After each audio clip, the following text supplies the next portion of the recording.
Everyone in the Order knew Anakin Skywalker. Few would live to see what he became. Anakin spoke highly of you. We have to do what's right, regardless of our personal feelings. By the end of the Clone Wars, I walked away from him and the Jedi. I could use the help. Once a rebel, always a rebel. In this war, you will face more than just droids. As your master, it's my responsibility to prepare you. I won't always be there to look out for you. Welcome back, everyone. It's Charlie. This is The Way. There's a bunch of trailer footage for Ahsoka Episode 3 and beyond. Some of this footage is from later episodes. They've been teasing a bunch of references and Easter eggs like Anakin Skywalker, this new mystery galaxy. I know there's a lot of questions about that, so we'll break it all down. If you're brand new to the channel, be sure to subscribe to get all the episodes. We're still doing the Star Wars Echo Doc giveaway too. I'll name a new winner during this video. If for some reason it feels like YouTube isn't showing you my Ahsoka videos, just watch a couple of my Ahsoka episode videos, like my episode 1, episode 2 video. It should let YouTube know that you actually want to see those new episodes.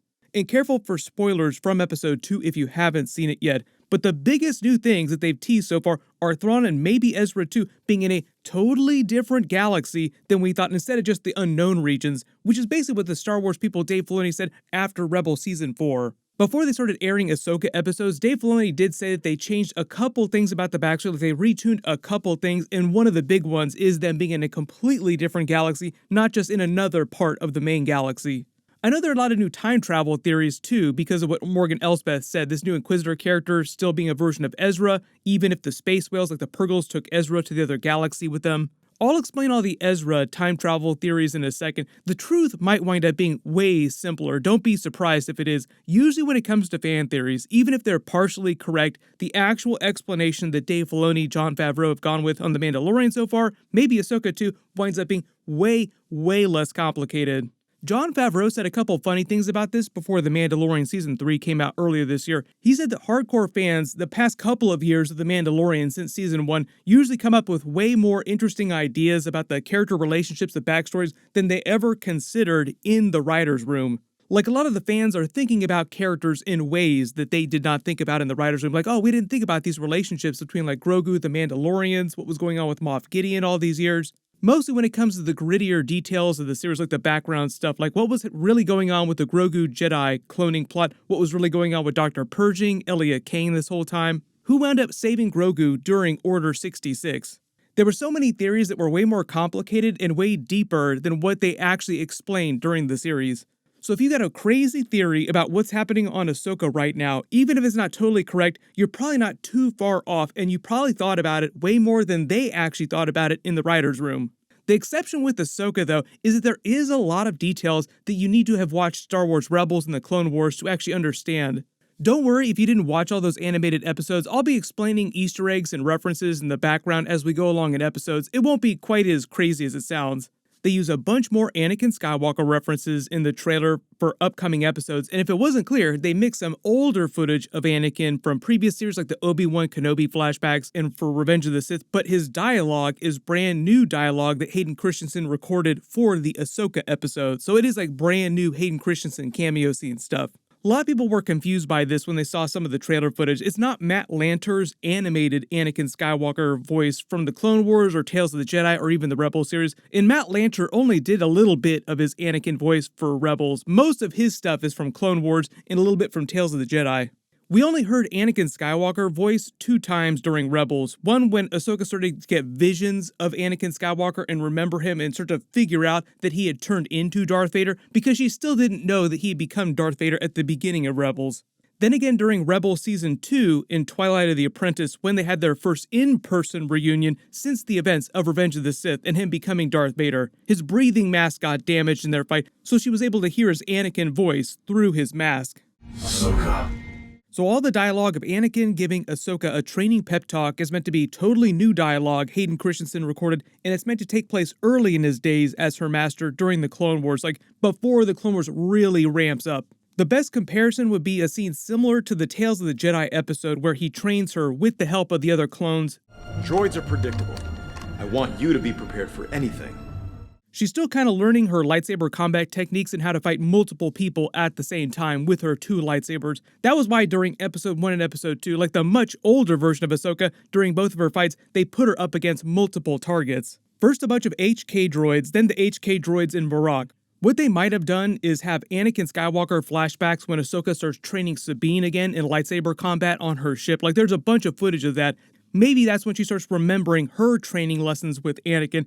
And throughout the series, they might just have more flashbacks of her remembering Anakin. Maybe she'll also have a flashback to her fight with him as Darth Vader too, just to address her trauma, because they keep referencing that during the first couple of episodes, that she still has all this unresolved trauma.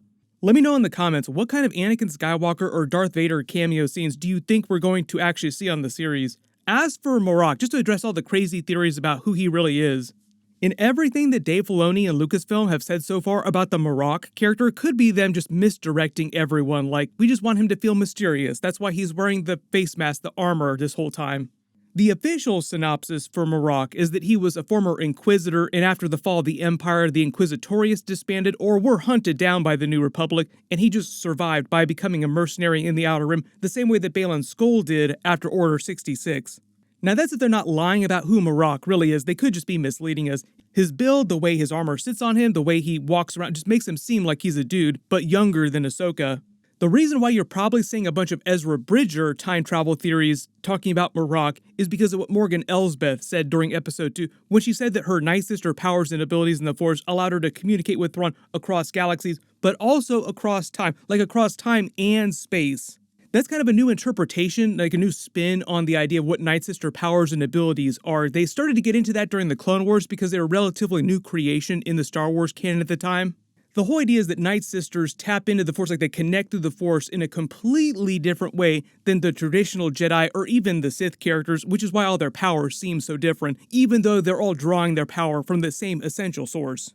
That's why during Jedi Survivor, Jedi Fallen Order, Marin's Night Sister powers are so different from Cal Kestis' powers. That's also why you're hearing her listen to the voices of a bunch of Night Sisters through the Force. Like, they can do that. All Night Sisters are able to do that. The reason why time would be a factor in her communicating with Thrawn across galaxies is because of real-world relativity, just to get into the nitty-gritty, like real-world science. What would happen if you actually could travel to another galaxy in real life?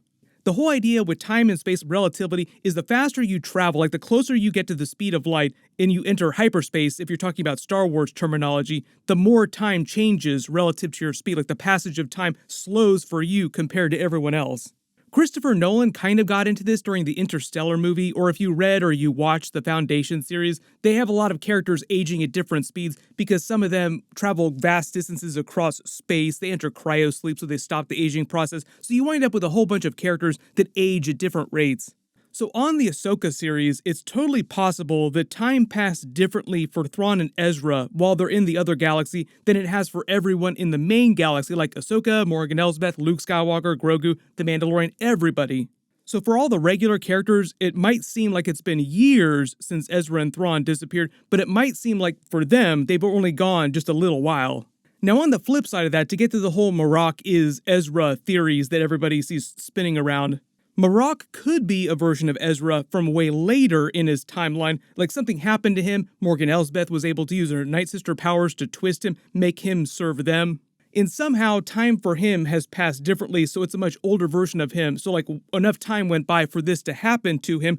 So even though it seems like he may have been twisted, it happened a long time ago for this particular character, even though for the main characters, they think that Ezra has still been lost for years. Like if Ezra winds up being a version of Marrok, it's possible that he, at some point in his past, already made it back from that other galaxy and so much more time passed for him. Like I said, the real explanation for who Marrok is will probably be way, way simpler, so don't be surprised if it is not Ezra.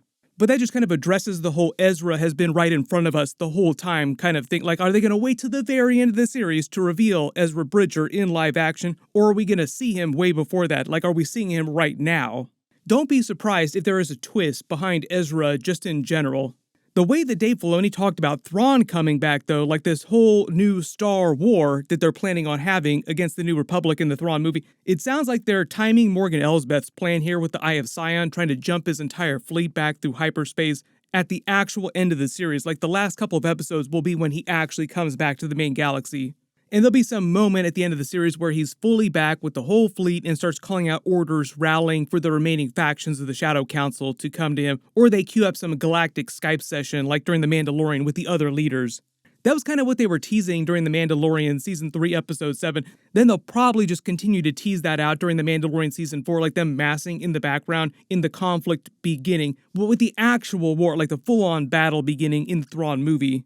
Right now, the next few episodes will be Ahsoka, the others learning what Morgan Elsbeth and Baylan Skoll's real plans are, and the whole idea is that Baylan Skoll has his completely separate agenda from what Morgan Elsbeth wants with Thrawn. Like, he's just helping them because the enemy of my enemy is my friend kind of situation. He has a completely separate plan.